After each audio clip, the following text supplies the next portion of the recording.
Hello all, welcome to divine me. நம்ம சேனலில் long video post பண்ணி ஒரு 1 மந்த் கிட்ட ஆயிடுச்சு. சுத்தமாக டைமே இல்லை. இந்த வீடியோ வந்து உங்களுக்கு கொஞ்சம் இன்ட்ரெஸ்டிங்காக இருக்கும் அப்படின்னு நினைக்கிறேன். இது வரைக்கும் சேனலை சப்ஸ்கிரைப் பண்ணாமல் இருந்தீங்க அப்படின்னா ப்ளீஸ் சப்ஸ்கிரைப் பண்ணிக்கோங்க. 2 மந்த்ஸ்க்கு மேலே ஆகிடுச்சு நான் வந்து கார்டனை க்ளீன் பண்ணி. அதனால் பார்த்திங்கன்னா ரொம்ப மோசமான ஒரு நிலைமையில் இருக்குது. இன்றைக்கி எப்படியாவது நம்ம க்ளீன் பண்ணிடணும் அப்படின்னு சொல்லிட்டு நான் வந்து வேலை எல்லாமே ஸ்டார்ட் பண்ணிட்டேன். ஃபஸ்ட்டு வந்து ஒரு சைடு இருக்கிற இடம்லாம் ஃபஸ்ட்டு கவர் பண்ணிடலாம். அதாவது சின்ன ஸ்பேஸ் இருக்குது. அந்த இடத்துல பார்த்திங்கன்னா நான் வந்து செம்பருத்தி செடி, அதுக்கப்புறமா வந்து கொய்யா செடி இதெல்லாமே அந்த சைடு வச்சுருந்தேன். அது பார்த்திங்க அப்படின்னா செம்பருத்தி நான் வந்து ரெட் கலர் தான் கேட்டிருந்தேன்.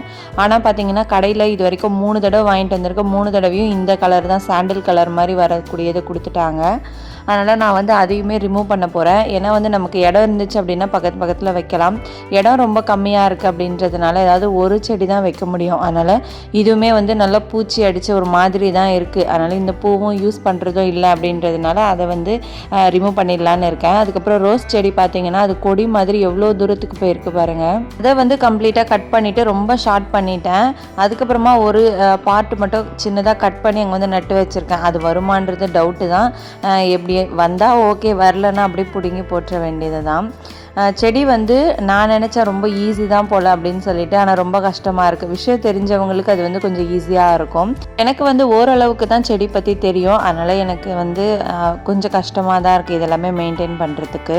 ஆனால் தொடர்ந்து டெய்லி ஒரு 20 மினிட்ஸ் வந்து நம்ம இதில் ஸ்பெண்ட் பண்ணோம் அப்படின்னா தான் நல்லா வந்து நீட்டாக மெயின்டைன் பண்ண முடியும். எல்லா செடியும் வந்து ஹெல்த்தியாகவும் வளரும். ஃபஸ்ட்லாம் வந்து நம்ம சேனலில் ஃபஸ்ட்லேருந்து பார்க்குறவங்களுக்கு தெரியும், நான் வந்து கீரை எல்லாம் போட்டிருந்தேன். ரொம்ப சூப்பராக வந்து இருந்துச்சு. இப்போ பார்த்திங்கன்னா எனக்கு சீட்ஸ் வந்து அவ்வளோவா கிடைக்கல. அதனால் நான் வந்து தேடி பார்க்குறேன். பட் ஒரு கடையிலையுமே வந்து கிடைக்கவே மாட்டேங்குது.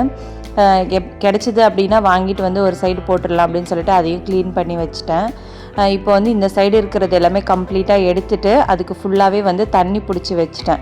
ஏன்னா வந்து இன்னும் கொஞ்சம் ஒர்க் இருக்குது. ஏதாவது கீரை அந்த மாதிரி போடணும் அப்படின்னா இன்னிலேருந்து தண்ணி பிடிச்சி வச்சா கொஞ்சம் ஊறும்ல. அதனால் ரொம்ப ட்ரையாக ஆகிடுச்சு கீழே வந்து அந்த மண் எல்லாமே பார்த்திங்க அப்படின்னா.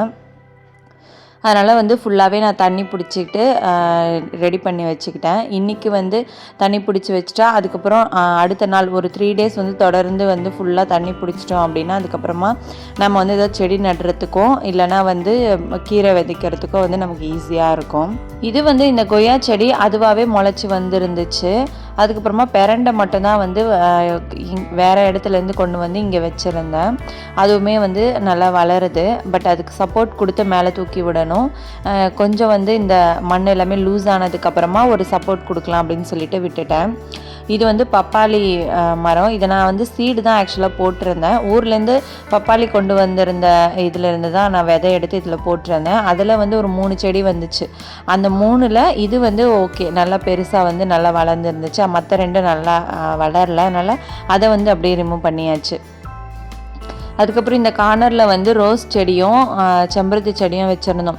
இப்போ எனக்கு வந்து ஃபுல் அண்ட் ஃபுல் அந்த ரெட் கலர் செம்பருத்தி தான் வேணும் அப்படின்னு சொல்லிட்டு மைண்டில் இருக்குது. அதனால் அதையே வந்து வச்சுக்கலாம், தேவையில்லாமல் நிறைய செடி வைக்க வேணாம் அப்படின்னு சொல்லிட்டு. ஏன்னா பக்கத்தில் வைக்கும்போது ஒரு செடிக்கு சத்து வந்து ஒழுங்காக போக மாட்டேங்குது. அதனால் எந்த செடியுமே ஒழுங்காக வளர மாட்டேங்குது.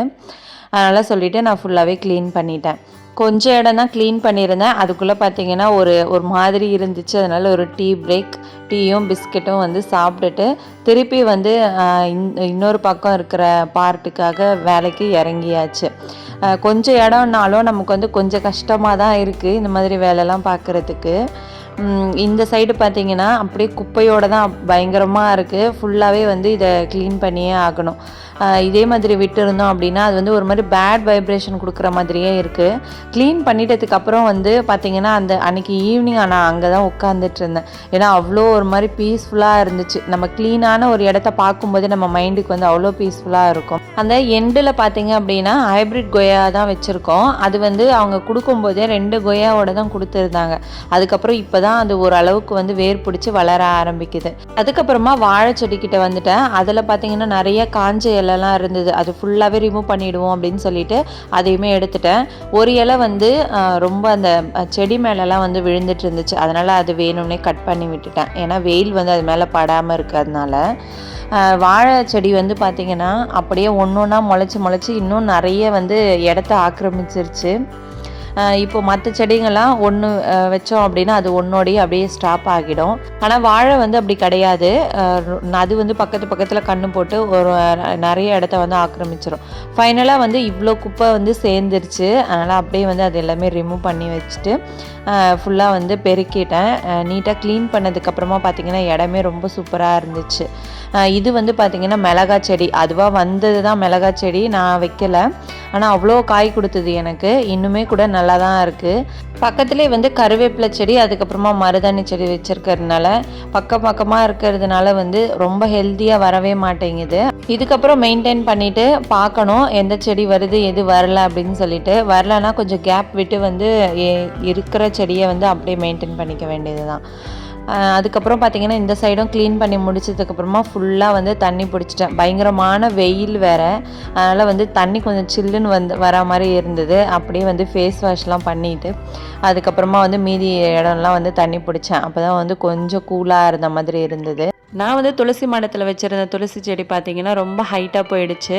அது வந்து கீழே வந்து எந்த இலையுமே இல்லாமல் ரொம்ப ஹைட்டாக போனதுனால எனக்கு வந்து அது கொஞ்சம் களையாக இல்லாத மாதிரியே இருந்தது. ப்ளஸ் வந்து ஒரு சைடு வந்து காஞ்சி போன மாதிரி ஆகிடுச்சு. அதனால் அதை டோட்டலாகவே ரிமூவ் பண்ணிட்டேன். இதுக்கப்புறமா வந்து ஒரு புது செடியை வந்து வைக்கணும்.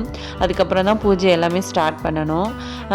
இந்த துளசி செடி வந்து ராம துளசி கீழே வச்சுருக்கேன் தரையில். பார்த்திங்கன்னா ரொம்ப சூப்பராக அழகாக அது வந்து வளர்ந்துருந்துச்சு. நாம் என்ன தான் தொட்டிங்க வச்சு வளர்த்தாலும் இந்த தரையில் வச்சு வளர்கிறதுக்கு ஈடாகவே ஆகாது. ஏன்னா தரையில் வந்து நம்ம தண்ணியே ஊற்றலைனாலும் ரொம்ப சூப்பராக வளர்ந்து வந்துடுது. இந்த பக்கம் கார்னரில் பார்த்தீங்கன்னா கொய்யா செடி, அதுக்கப்புறம் வந்து இது பக்கெட்டில் கற்றாழையும் அதுக்கப்புறமா கற்பூரவள்ளி ரெண்டுமே ஒன்றா இருக்குது. அதனால் அது அப்படியே இருக்கட்டும்னு சொல்லிட்டு நான் விட்டுட்டேன். ரொம்ப சூப்பராக வளருது அது மட்டும்.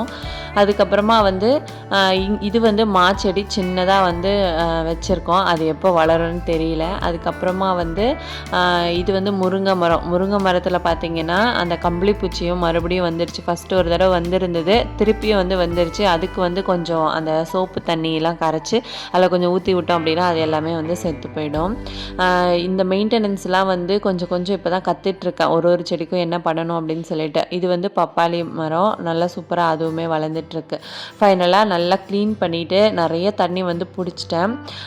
இதுக்கப்புறம் தொடர்ந்து 3 நாள் நல்லா தண்ணி பிடிச்சா தான் வந்து அந்த மண் வந்து கொஞ்சம் லூஸ் ஆகும். ஏதாவது செடி வைக்கணும் அப்படின்னா கூட நம்ம வந்து அழகாக வச்சுக்கலாம். டூல்ஸ் எல்லாமே வாஷ் பண்ணிவிட்டு அதுக்கப்புறமா வந்து அந்த பைப்பையுமே நல்லா வந்து வாஷ் பண்ணி ரவுண்டு பண்ணி வச்சுட்டேன். வேலை எல்லாமே வந்து ஒரு வழியாக முடிஞ்சிருச்சு. இதெல்லாமே முடிஞ்சதுக்கு அப்புறமா வந்து ஃபுல்லாக வீட்டுக்குள்ளே க்ளீன் பண்ணுறதுக்காக கிளம்பி ரெடி ஆகிட்டேன். ஏன்னா வந்து இந்த வேலையே காலையிலேருந்து பார்த்துக்கிட்டே இருந்ததுனால உள்ளே பார்த்திங்கன்னா கிச்சனில் அவ்வளோ பாத்திரம் இருக்குது. எதுவுமே வந்து வாஷ் பண்ணவே இல்லை. உள்ளே வந்து எந்த வேலையுமே தொடவே இல்லை. அதனால் இதுக்கப்புறம் வந்து கம்ப்ளீட்டாக அந்த ஒர்க்கை தான் பண்ணணும். ஆக்சுவலாக இந்த தரை வந்து எதுக்கு போட்டிருக்கோம் அப்படின்னா இங்கே வச்சு பாத்திரம் கழுவுறது இதெல்லாமே பண்ணிக்கலாம் அப்படின்னு சொல்லிட்டு தான். அதாவது எப்போவுமே வந்து நம்ம நின்றுக்கிட்டே உள்ளே வந்து சிங்கில் வாஷ் பண்ணிகிட்ருப்போம். அது வந்து கொஞ்சம் கஷ்டமாக இருக்கும். அப்படின்னால உட்காந்து நம்ம வந்து பாத்திரம்லாம் வாஷ் பண்ணிக்கலாம் அப்படின்னு சொல்லிட்டு தான் இந்த மாதிரி ஒரு பிளான் பண்ணி வச்சது. ஆனால் வந்து அதை தூக்கிட்டு போகிறதுக்கே கொஞ்சம் சோம்பல் பட்டுக்கிட்டு நான் உள்ளேயே வந்து அப்படியே வாஷ் பண்ணிடுறது. இன்றைக்கி பார்த்திங்கன்னா இதெல்லாமே க்ளீன் பண்ண பிறகு எனக்கே கொஞ்சம் ஆசையாக இருந்துச்சு, வெளியில் வந்து அப்படியே க்ளீன் பண்ணிக்கலாம் அப்படின்னு சொல்லிட்டு. அதனால் வெசல்ஸ் எல்லாமே வந்து வெளியில் கொண்டு வந்து வச்சுட்டு அதுக்கப்புறமா ஃபுல்லாகவே வாஷ் பண்ணிட்டேன். நிறைய பாத்திரம் சேர்ந்துருச்சு. அப்படியே வந்து நல்லா வாஷ் பண்ணி முடிச்சுட்டு அடுத்து வந்து பூஜை ரூமை வந்து க்ளீன் பண்ண வேண்டிய வேலை இருந்துச்சு. அதனால் அதுக்காக வந்து அடுத்த க்ளீனிங்க்கு இறங்கியாச்சு. ஆஃப் டே வந்து இந்த ஒர்க்கை முடிச்சுட்டு ஆஃப் டே பார்த்திங்கன்னா பூஜை ரூம் ஒர்க் எல்லாமே ஸ்டார்ட் பண்ணிட்டேன். அதுக்காக வந்து ஃபஸ்ட்டு சுடு தண்ணியில் இது விம் ஜெல்லாம் போட்டு நான் வந்து ரெடி பண்ணிக்கிட்டேன். பூஜை பாத்திரம் எல்லாமே வந்து ஊற வைக்கிறதுக்காக. இந்த மாதிரி ஊற வச்சிட்டோம் அப்படின்னா க்ளீன் பண்ணுறதுக்கு ரொம்ப ஈஸியாக இருக்கும். இதை வந்து நான் இதுக்கு முன்னாடி வீடியோலேயே நிறைய வீடியோ போஸ்ட் பண்ணியிருக்கேன். கண்டிப்பாக சேனலை செக் பண்ணி பாருங்கள். வீடியோ பிடிச்சிருந்தால் லைக் பண்ணிவிடுங்க, மறக்காமல் சேனலை சப்ஸ்கிரைப் பண்ணிவிடுங்க.